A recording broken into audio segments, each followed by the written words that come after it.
ಎಲ್ಲರಿಗೂ ನಮಸ್ಕಾರ. Welcome to my channel. ನಾನು ಇವತ್ತಿನ ವಿಡಿಯೋದಲ್ಲಿ ಮೆಂತ್ಯ ಸೊಪ್ಪು ಬಳಸ್ಕೊಂಡು ತುಂಬಾ ಆರೋಗ್ಯಕರವಾದ ರೆಸಿಪಿನ ಮಾಡ್ತಾ ಇದ್ದೀನಿ.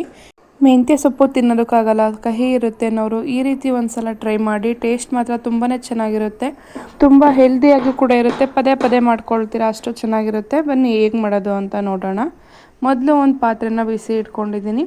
ಪಾತ್ರೆ ಚೆನ್ನಾಗಿ ಬಿಸಿ ಆದಮೇಲೆ 2 ಅಥವಾ 3 ಸ್ಪೂನ್ ಎಣ್ಣೆನ ಹಾಕ್ಕೊಳ್ತಾ ಇದ್ದೀನಿ. ಎಣ್ಣೆ ಚೆನ್ನಾಗಿ ಕಾಯ್ದಾದ್ಮೇಲೆ ಸಾಸಿವೆ ಹಾಕ್ಕೊಳ್ತಾ ಇದ್ದೀನಿ. ಒಂದು 1/4 ಸ್ಪೂನ್ ಅಷ್ಟು ಸಾಸಿವೆ ಹಾಕ್ಕೊಂಡು 4 ರಿಂದ 5 ಖಾರಕ್ಕೆ ತಕ್ಕಷ್ಟು ಹಸಿಮೆಣಸಿನ್ಕಾಯಿನ ಈ ರೀತಿ ಸಣ್ಣದಾಗಿ ಹೆಚ್ಚಿ ಹಾಕ್ಕೊಳ್ತಾ ಇದ್ದೀನಿ.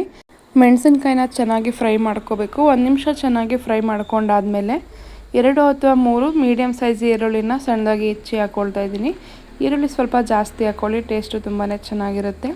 ಈರುಳ್ಳಿ ಹಾಕ್ಕೊಂಡು ಚೆನ್ನಾಗಿ ಫ್ರೈ ಮಾಡ್ಕೋಬೇಕು. ಈರುಳ್ಳಿನೂ ಕೂಡ ಇದೇ ರೀತಿ ಸಣ್ಣದಾಗಿ ಹೆಚ್ಚಿ ಹಾಕ್ಕೋಬೇಕು. ಈರುಳ್ಳಿ 2 ನಿಮಿಷ ಮೀಡಿಯಮ್ ಫ್ಲೇಮಲ್ಲಿ ಇಟ್ಕೊಂಡು ಚೆನ್ನಾಗಿ ಫ್ರೈ ಆಗಬೇಕು.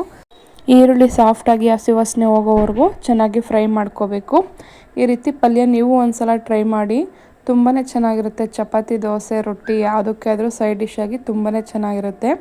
ಚಿಟಿಕೆ ಹಿಂಗು, ಚಿಟಿಕೆ ಅರಿಶಿನ ಹಾಕ್ಕೊಂಡು ಜಸ್ಟ್ ಒಂದು ಅರ್ಧ ನಿಮಿಷ ಫ್ರೈ ಮಾಡಿಕೊಂಡ್ರೆ ಸಾಕು. ಇವಾಗ ಮೆಂತ್ಯ ಸೊಪ್ಪನ್ನ ಸಣ್ಣದಾಗಿ ಹೆಚ್ಚಿ ಹಾಕ್ಕೊಳ್ತಾ ಇದ್ದೀನಿ. ನೀವು ಜಾಸ್ತಿ ಕ್ವಾಂಟಿಟಿಲಿ ಬೇಕಾದರೆ ಮಾಡೋದಾದರೆ ಹಾಕೋಬೋದು. ರುಚಿಗೆ ತಕ್ಕಷ್ಟು ಉಪ್ಪು ಹಾಕ್ಕೊಂಡು ಚೆನ್ನಾಗಿ ಮಿಕ್ಸ್ ಮಾಡ್ಕೋಬೇಕು. ಮೆಂತ್ಯ ಸೊಪ್ಪು ಕ್ವಾಂಟಿಟಿ ಕಡಿಮೆ ಆಗೋವರೆಗೂ ಚೆನ್ನಾಗಿ ಫ್ರೈ ಮಾಡ್ಕೋಬೇಕು. ಇವಾಗ ನೋಡಿ, ಮೆಂತ್ಯ ಸೊಪ್ಪು ಕ್ವಾಂಟಿಟಿ ಕಡಿಮೆ ಆಗಿದೆ. ಸೊಪ್ಪಿನಲ್ಲಿರೋಕ್ಕಂಥ ನೀರಿನಂಶ ಕೂಡ ಬಿಡ್ತಾ ಇದೆ. ನೀರಿನಂಶ ಎಲ್ಲ ಡ್ರೈ ಆಗಿ ಸುತ್ತ ಎಣ್ಣೆ ಬಿಡಬೇಕು. ಅಲ್ಲಿವರೆಗೂ ಚೆನ್ನಾಗಿ ಫ್ರೈ ಮಾಡ್ಕೋಬೇಕು. ಜಸ್ಟ್ ಒಂದು 2 ನಿಮಿಷ ಮಧ್ಯ ಮಿಕ್ಸ್ ಮಾಡಿಕೊಂಡು ಫ್ರೈ ಮಾಡಿಕೊಂಡ್ರೆ ಸಾಕು. ಇವಾಗ ಮೊಟ್ಟೆನ ಹಾಕ್ಕೊಳ್ತಾ ಇದ್ದೀನಿ. ನಾನಿಲ್ಲಿ 3 ಮೊಟ್ಟೆನ ಸೇರಿಸ್ಕೊಳ್ತಾ ಇದ್ದೀನಿ. 1 ಕಟ್ಟು ಮೆಂತ್ಯ ಸೊಪ್ಪು ತೊಗೊಂಡಿದ್ದೆ. 1 ಕಟ್ಟು ಮೆಂತ್ಯ ಸೊಪ್ಪಿಗೆ 3 ಮೊಟ್ಟೆ ಸೇರಿಸ್ಕೊಳ್ತಾ ಇದ್ದೀನಿ. ನೀವು ಮೊಟ್ಟೆ ಕ್ವಾಂಟಿಟಿ ಬೇಕಾದರೆ ಜಾಸ್ತಿ ಹಾಕೋಬೋದು.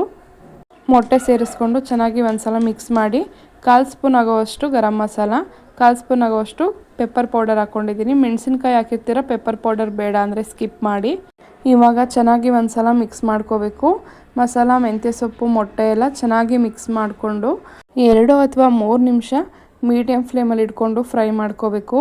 ಮೊಟ್ಟೆ ಎಲ್ಲ ಉಡುಡಿ ರೀತಿ ಆಗಬೇಕು. ಮೊಟ್ಟೆಲಿರೋ ಅಂಥ ಹಸಿ ವಾಸನೆ ಎಲ್ಲ ಹೋಗಿ ಚೆನ್ನಾಗಿ ಮೊಟ್ಟೆ ಎಲ್ಲ ಬೇಯಬೇಕು. ಅಲ್ಲಿವರೆಗೂ ಫ್ರೈ ಮಾಡ್ಕೋಬೇಕು. ಹೈ ಫ್ಲೇಮ್ ಇಟ್ಕೊಳಕ್ಕೆ ಹೋಗ್ಬಿಡಿ, ತಳ ಸೀದ್ಬಿಡುತ್ತೆ. ನೋಡಿ, ಇವಾಗ ಮೊಟ್ಟೆ ಉದುದ್ರಾಗಿ ಬೆಂದಿದೆ. ಸೊಪ್ಪಿನ ಪಲ್ಯ ಕೂಡ ರೆಡಿಯಾಗಿದೆ. ರೊಟ್ಟಿ, ಚಪಾತಿ, ದೋಸೆ ಯಾವುದಕ್ಕಾದ್ರೂ ಕೂಡ ತುಂಬಾ ಚೆನ್ನಾಗಿರುತ್ತೆ ಸೈಡ್ ಡಿಶ್ ಆಗಿ. ನೋಡಿದ್ರಲ್ವ ಮೆಂತ್ಯ ಸೊಪ್ಪಿನ ಪಲ್ಯ ಹೇಗೆ ಮಾಡೋದು ಅಂತ. ನಿಮಗೂ ಈ ವಿಡಿಯೋ ಇಷ್ಟ ಆಗಿದ್ರೆ ವಿಡಿಯೋಗೊಂದು ಲೈಕ್ ಮಾಡಿ. ನೀವು ರೆಸಿಪಿನ ನಿಮ್ಮ ಮನೇಲಿ ತಪ್ಪದೆ ಟ್ರೈ ಮಾಡಿ. ಫ್ರೆಂಡ್ಸ್, ಫ್ಯಾಮಿಲಿ ಜೊತೆ ಶೇರ್ ಮಾಡಿ. ದಯವಿಟ್ಟು ನನ್ನ ಚಾನಲ್ನ ಸಬ್ಸ್ಕ್ರೈಬ್ ಮಾಡ್ಕೊಳ್ಳಿ, ಸಪೋರ್ಟ್ ಮಾಡಿ. Thank you for watching.